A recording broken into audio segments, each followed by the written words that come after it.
The Sins of the Haradrim. You can watch the gameplay trailer if you so desire. This is a nice little layout of everything that's in there. And then you've got what's changed. And what I'm going to go through is a little bit about what's changed from the PTR. There's not too much that's actually changed. You can run through this, read it, and it's important, this piece here. Catalysts are the base power of your spells. The infusions modify the elemental damage. Arcana adds additional effects. This is, I actually quite like this. I like this layout. I like the idea. It's nice and simple, but complex at the same time. So I actually do like this, and I'm okay. It's a sort of rehash of previous seasons, but I actually quite like. So catalysts are the main source of power for your holographic spells. You've got Celestial Scourge. Now this has got a nerf to the lucky hit chance. Disintegrate is the same. Arcane Magic is a slight nerf on the cooldown. Astral Magic is the same. Astral Pillar is the same.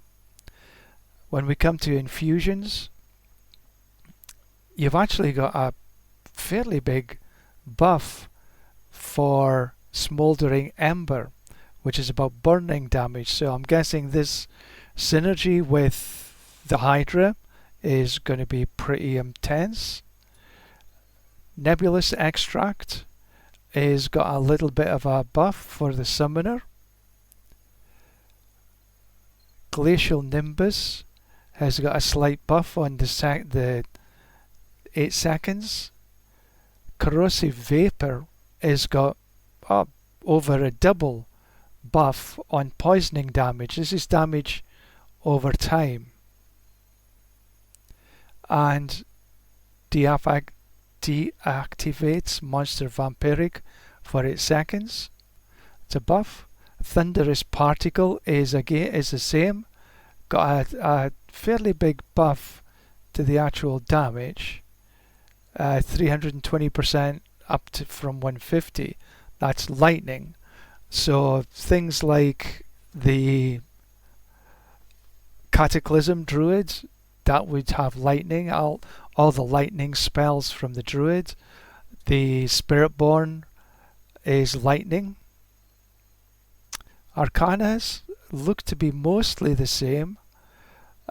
Jagged Bramble has got a buff to the lucky hit on Thorns.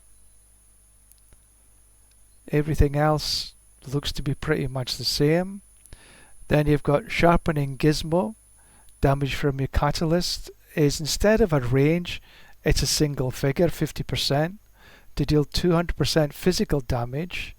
Your catalyst lucky hit chance is doubled. That's a massive increase. 3, 4, almost 4 times. So that's physical damage.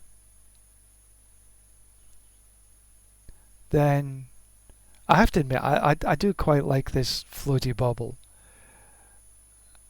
Celestial Surge, Disintegrate, Propulsion, Cosmic. All of these grant you unhindered. Nightmare Orb. Significant buff, double. Disintegrate, 100% increased damage while they are feared, instead of for 4 seconds. So that's a considerable buff. Removes any vulnerable, feared them while feared. Random blah blah blahs. Astral Pillar, enemies close to it are taunted and have the fear removed. Cosmic Anomaly, an increase by 10% of slow. Frigid Heart, if we just the Cosmic Anomaly, has got a triple buff. preserve themselves instead of in freezing and surrounding enemies. Pressurized steam, no change. Bloody charm, only a change to propulsion. Gains 70% movement speed for 5 seconds. When you execute non-boss enemies, successful executions. That could be interesting. That's a speed. Astral Pillar, Cosmic Anomaly, the same. Heraldric Jewels. They have a new jewel, one that's focused on physical damage. Following the PTR, we've added an entirely new Heraldric Jewel to earn, Willbreaker. Physical damage you deal shatters enemy spirits, causing them to take 40% multiplicative more physical damage for 6 seconds. This applies when first damaging a boss or elite, or when they are affected by crowd control. It's or, not. Okay, so that's important. First damage a boss or elite, or when they are affected by crowd control. So if you're on a boss, so you can get it by first damaging, but it doesn't get it again, double dip.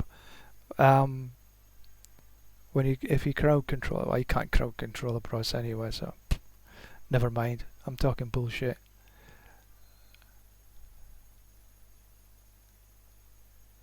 So they're actually here. They're saying physical builds have something to chase. So the other jewels look to be all the same. Seal of Control, Seal of Power, Seal of Denials, Heraldric Crest, Reverie Horn. After you injure or kill an enemy, your summons are empowered, growing larger, dealing 50%, not 30% damage. So that's probably good for mages in particular. The new mage build from Summoner, Summon Mages from the Necro. Liminal Echo, if you would take fatal damage, blah blah blah, but you can't drop this in hardcore, which is a bit of a bummer for hardcore, but they're wanting feedback on that. Idle from Below, you gain 6% multiplicative primary stat, a nerf to the max life by 2%, and you were always unhindered. You will be hunted in Sanctuary by Jewel Guardian, entombed to Jewel Guardians are generated by Idle from Below, from the actual jewel. Can no longer appear in training or after a dungeon objective has been completed. Okay, you don't get killed in there. They also spawn at specific intervals as opposed to 2 random times. So they don't say how long, but just 2 random times. I think this is good, because you're always going to be able to kill something, so you're always going to be having some XP. That's cool. Spark of Creation, after you cast your catalytic skills, gain, that's a bit of a nerf, 5 instead of 10. Illuminate Eye, Brilliant Sigil, Elemental, all these are the same. And then it goes on about your Heraldric strong rooms, which are in the Nightmare Dungeons.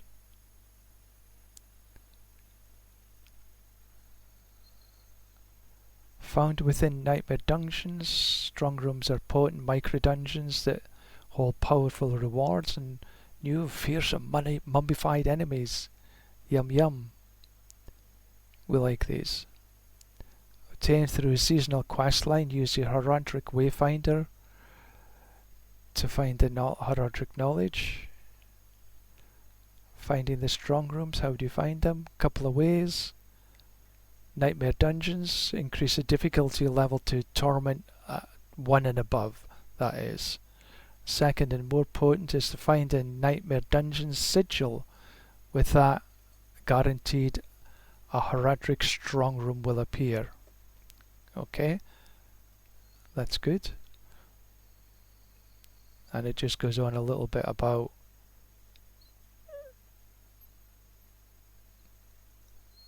the Heraldric strong room. So within the strong room we have 100 seconds to get as much Horodic attunement as possible, stay near the pillars.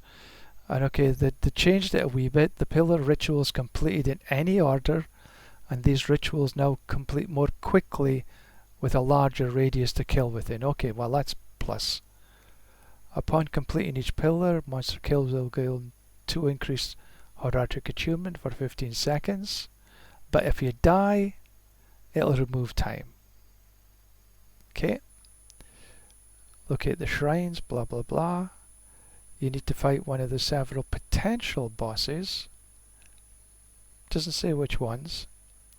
On defeating the final boss, earning, okay, you'll have the option to select a Grand Horodic cache with scales rewards based on the amount of attunement earned within the strong room.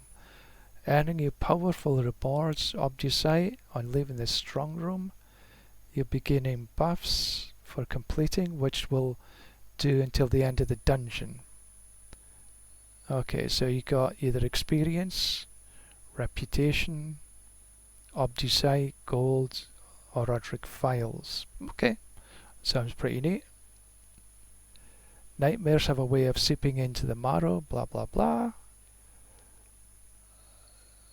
Escalating new endgame through his chain. So okay, there are 3 nightmare dungeons. 1, 2, 3. Escalate through each dungeon. In torment tiers, increase the difficulties. Fight your way, and you might, and actually after you, only in the torment tiers, you'll get Astaroth. Escalation schedule, the reward from Horodic reputation track. So you'll need to do the reputation track. All pretty straightforward, really. On completion of the first nightmare dungeon in escalation, a Horodic portal will spawn, which displays the affix for the next dungeon. In pre-torment tier, completing the last dungeon will finish the nightmare escalation. Okay, which means that you don't get the Astaroth, the boss. If you start escalating in T1 and above, you can get into the Astaroth's lair, which is here. And it's there a little bit about the boss fight. You have to kill it, they'll split and you have to kill both. Kill Astaroth first and it dies anyway. Because it can respawn. His little mount can respawn. So the permanent nightmare dungeon updates. So this is going to be a permanent thing from season 9 onwards. So you'll always get the Horodic strong rooms, always get escalating night, and the new dungeon affixes. And there's a quality of life mouse and keyboard for the console, and new uniques for every class. And then for the season, it's the questline, spellcraft, jewels, and seasonal reputation. So you got the dungeon affixes. See here, it's got gems, equipment. So you've got the reserve, loot chests, gems, gold doubles, equipment, power shrines, miscellaneous. And okay, here's the new unique items. For the barb, hooves of the mountain god. The cleave radius has got a buff. Everything else is the same.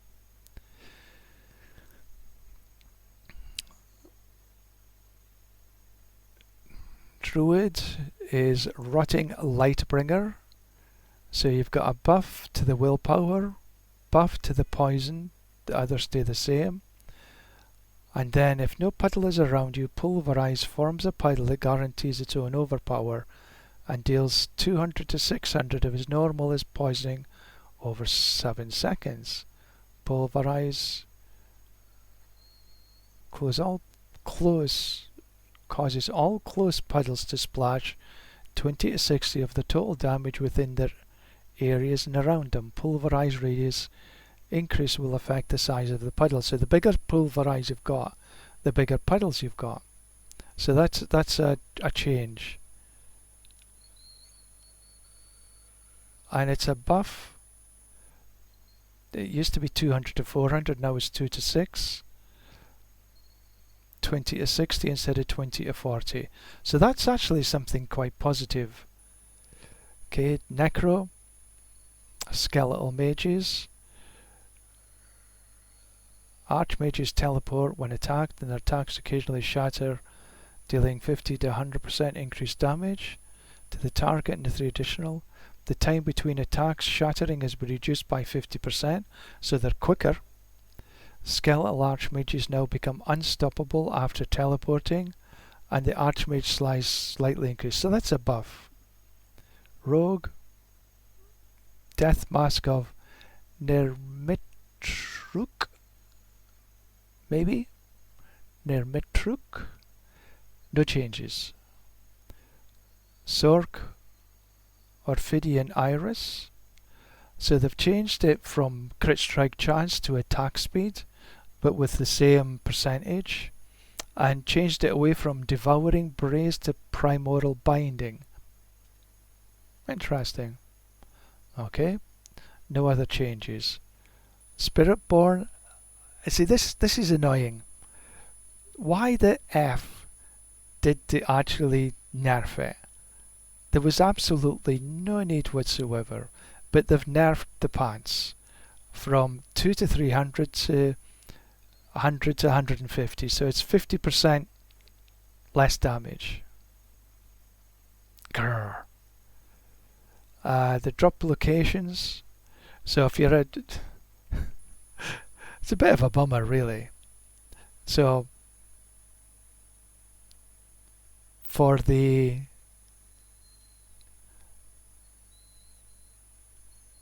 Hand of Naz, which is the Necro and the Sork, you have to either do Andariel, Duriel, or the Harbinger. Whereas the rest of us that don't want to play a Sork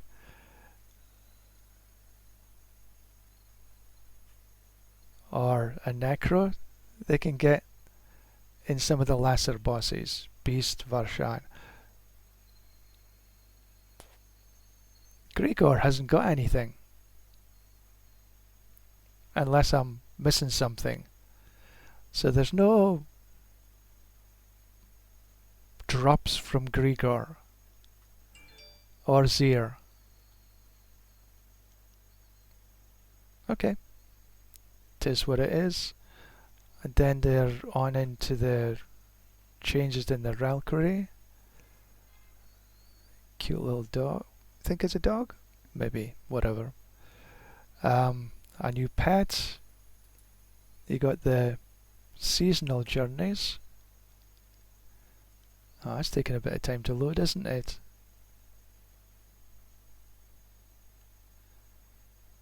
Come on, load. Close it. No, that's taking too long. Oh, it came. Is it gonna come up now? Come on. And you come. There we go. So, seasonal blessings. So here you have to open some caches. So that's on 1, 2, 3, 4, 5, on the 6. Interesting.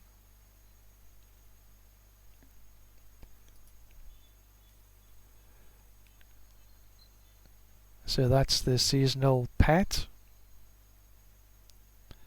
Then you can, I guess this, if you've got a Navida card, this will be interesting for you. Multi-frame generation support in Season 9. And essentially that's it. So, well, thank you for staying with me. That was an extremely quick overview of Season 9. We still wait for the